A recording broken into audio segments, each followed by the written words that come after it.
Hi everyone, welcome to our channel. నేనైతే పనసగింజలతో ఒక different స్టైల్లో కర్రీ ప్రిపేర్ చేశాను. చాలా టేస్టీగా వచ్చింది. దీనికోసం ముందుగా పనసగింజల్ని ఒక 3 విజిల్స్ వచ్చే వరకు కుక్కర్లో బాయిల్ చేశాను. చల్లారాక పైనున్న పొట్టు, రెడ్ కలర్లో లేయర్ ఉంటుంది కదా, అది కూడా తీసి ఒక మిక్సీ జార్లో వేసుకొని మెత్తని పేస్ట్ ప్రిపేర్ చేసుకున్నాను. తర్వాత ఈ పేస్ట్ని ఒక ప్లేట్లో తీసుకొని మిగిలిన ఇంగ్రీడియంట్స్ యాడ్ చేసుకున్నాను. ఒక ఆనియన్ని ముందుగానే కట్ చేసి ఉంచుకున్నాను. ఆ ఆనియన్ పీసెస్ వేసుకున్నాను. కొద్దిగా పచ్చిమిర్చి ముక్కలు కూడా వేసుకున్నాను. తర్వాత కొద్దిగా పసుపు, సరిపడా కారం. ఈ కట్లెట్స్కి మాత్రమే సరిపడా కారం అనమాట. ముందుగా కట్లెట్స్ ప్రిపేర్ చేస్తున్నాను, దానికి సరిపడా కారం. ఒక 4 స్పూన్ల శనగపిండి వేసుకున్నాను బాగా బైండ్ అవ్వడానికి.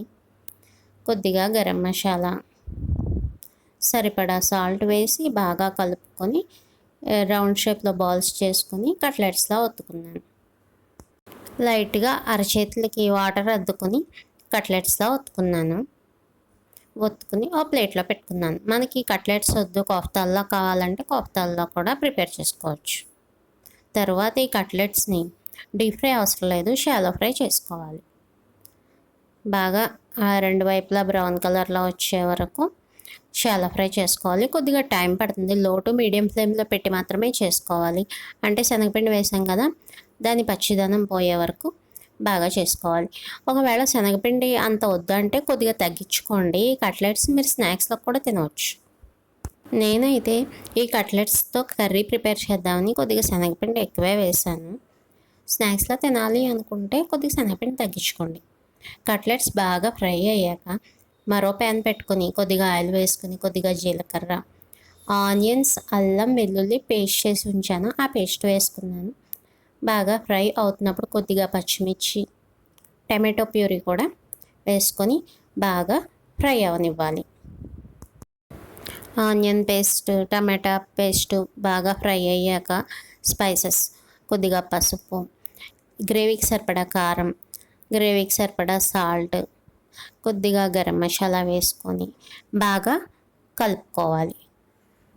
ఈ స్పైసెస్ కూడా కొద్దిగా ఫ్రై అయ్యాక మనకి గ్రేవీ కన్సిస్టెన్సీకి తగ్గట్టుగా వాటర్ పోసుకొని బాగా మిక్స్ చేసుకోవాలి. మూత పెట్టి గ్రేవీ బాయిల్ అవనివ్వాలన్నమాట.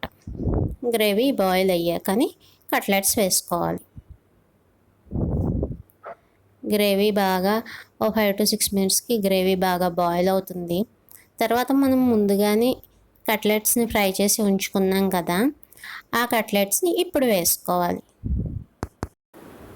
కట్లెట్స్ వేసుకున్నాక మూత పెట్టి గ్రేవీ అంతా కట్లెట్స్కి పట్టాలి. తర్వాత కొద్దిగా కొత్తిమీర కూడా వేసుకోవాలి. తర్వాత కొద్దిగా క్రష్ చేసిన కసూరి మేతి వేసుకోవాలి.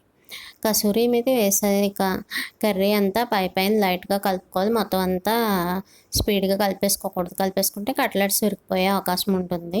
సో పైన కలుపుకొని డిష్ అవుట్ చేసుకోవాలి. వేడివేడిగా జీరా రైస్తో కానీ రోటీతో కానీ ఈ కర్రీ చాలా బాగుంటుంది. వీడియో నచ్చినట్లయితే లైక్ చేసి సబ్స్క్రైబ్ చేసుకోండి. Thank you.